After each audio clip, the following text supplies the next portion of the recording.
गठबंधन के वरिष्ठ नेता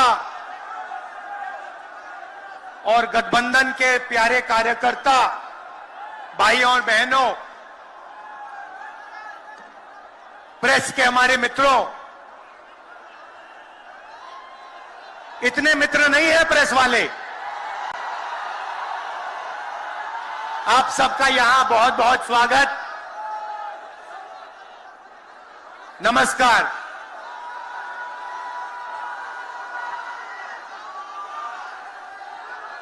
देश में जब भी बदलाव आता है वो बिहार में तूफान शुरू होता है। यहां से तूफान बाकी प्रदेशों में जाता है। ये बिहार जो है देश की राजनीति का नर्व सेंटर है, यहां से ही शुरुआत होती है। आज देश में विचारधारा की लड़ाई है। एक तरफ नफरत, हिंसा, अहंकार और दूसरी तरफ मोहब्बत, भाईचारा और एक दूसरे की इज्जत। जैसे मैंने यात्रा में कहा, अगर आप गठबंधन को समझना चाहते हो, एक लाइन में समझा जा सकता है, नफरत के बाजार में मोहब्बत की दुकान खोलते हैं हम।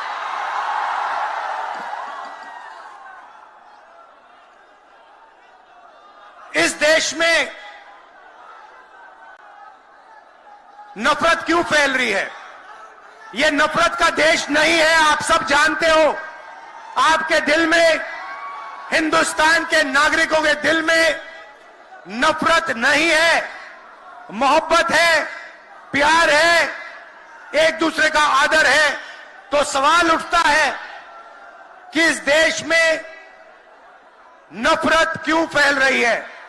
भाई और बहनों, नफरत का सबसे बड़ा कारण देश में अन्याय है। अन्याय, युवाओं के खिलाफ अन्याय, आप सबके खिलाफ अन्याय, किसानों के खिलाफ अन्याय, सामाजिक अन्याय, आर्थिक अन्याय। प्रधानमंत्री जी 2-3 बड़े अरबपतियों के लिए काम करते हैं, 2-3 लोगों के लिए काम करते हैं। उनका 16 लाख करोड़ रुपया प्रधानमंत्री ने पिछले 10 सालों में माफ किया है। मैं आपसे पूछना चाहता हूं, उन्होंने हिंदुस्तान के किसान का कितना कर्जा माफ किया? हिंदुस्तान के मजदूरों का कितना कर्जा माफ किया? इसीलिए देश में नफरत फैल रही है। 40 साल से सबसे ज्यादा बेरोजगारी आज हिंदुस्तान में है। क्यों?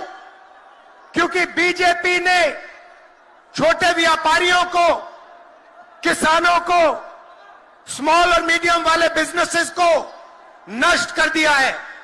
एक तरफ नोटबंदी की, दूसरी तरफ जीएसटी लागू की। नतीजा यह हुआ, जो लोग इस देश को रोजगार देते हैं, छोटे बिजनेस वाले, स्मॉल और मीडियम बिजनेस वाले, उन सब का काम बंद हो गया। जहां भी देखो बड़े बड़े उद्योगपतियों की मोनोपोली बन रही है। एक उद्योगपति के हाथ में हिंदुस्तान के सारे पोर्ट, एयरपोर्ट, इंफ्रास्ट्रक्चर, डिफेंस की इंडस्ट्री, सारी की सारी नरेंद्र मोदी जी ने एक उद्योगपति को पकड़ा दी।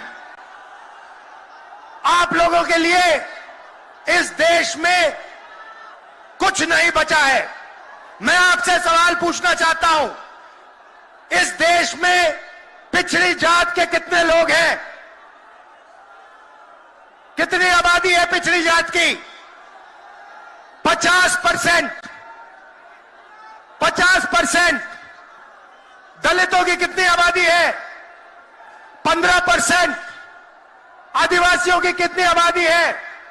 8%। कितनी बनती है भाई? कितनी होती है? 73% अब देखिए 73% में से हिंदुस्तान की सबसे बड़ी कंपनियों में उनकी मालिकों की लिस्ट निकालिए, आपको एक व्यक्ति नहीं मिलेगा 73% वाला। उसके बाद मीडिया के मालिकों की लिस्ट निकालिए, बड़े बड़े इनके जो पत्रकार हैं उनकी लिस्ट निकालिए, आपको 73% में से एक नहीं मिलने वाला है। उसके बाद प्राइवेट अस्पतालों के मालिकों की लिस्ट निकालिए, स्कूल और कॉलेज जो चलाते हैं, private school, private college, private university, उनकी लिस्ट निकालिए, उधर आपको 73% का कोई नहीं मिलेगा। उसके बाद जो हिंदुस्तान को 90 ब्यूरोक्रेट चलाते हैं, आईएएस वाले, उनकी लिस्ट निकालिए, उधर आपको 3 पिछड़े वर्ग के लोग मिलेंगे, 3 दलित मिलेंगे और 1 आदिवासी मिलेगा। और अगर हिंदुस्तान की सरकार 100 रुपए खर्च करती है, बजट में अगर 100 रुपए खर्च होते हैं तो 73% की 6% की 6 रुपए की भागीदारी बनती है। तो ये जो 73% है और उसमें अगर आप जोड़ना चाहते हो तो गरीब जनरल कास्ट के लोगों को भी जोड़ लो। इनके लिए इस देश में कोई रास्ता नहीं बचा है। पहले क्या होता था? पहले पब्लिक सेक्टर होता था, उसमें गरीबों को रास्ता मिलता था, नौकरी मिल जाती थी, सरकार में रोजगार मिल जाता था, जैसे बिहार में तेजस्वी जी ने किया, जैसे छत्तीसगढ़ में हमने किया, कर्नाटक में, तेलंगाना में हम कर रहे हैं। मगर नरेंद्र मोदी जी ने ये सारे के सारे रास्ते बंद कर दिए। सेना में आप जाते थे, वहां अग्निवीर लागू कर दिया। और देखना, अग्निवीर लागू किया और अग्निवीर में पहली बार इस देश में 2 तरीके के शहीद होंगे। एक शहीद होगा, उसको शहीद का दर्जा मिलेगा, उसे पेंशन मिलेगी, उसे कैंटीन मिलेगी और उसे गांव में, शहर में आदर मिलेगा। दूसरा शहीद होगा, अग्निवीर होगा, वो शहीद होगा, उसे शहीद का दर्जा नहीं मिलेगा, उसको पेंशन नहीं मिलेगी, उसको कैंटीन नहीं मिलेगी और उसको ट्रेनिंग भी सही नहीं मिलेगी। एक तरफ चाइना के सैनिक, पाकिस्तान के सैनिक सालों की ट्रेनिंग लेते हैं और हमारे युवाओं को नरेंद्र मोदी 6 महीने की ट्रेनिंग देने के बाद उनके सामने खड़े करने की कोशिश कर रहा है। नतीजा आप जानते हो। मैं ज्यादा नहीं बोलना चाहता हूं क्योंकि लालू जी को बोलना है। ये देखो,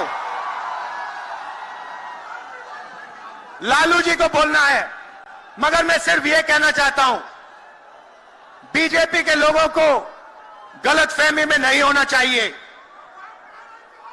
हम लोग बीजेपी से, आरएसएस से नहीं डरते। हमें कोई फर्क नहीं पड़ता।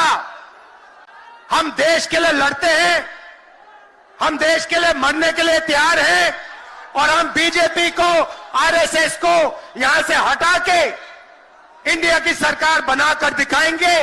आप सबका दिल से बहुत बहुत धन्यवाद। नमस्कार, जय हिंद।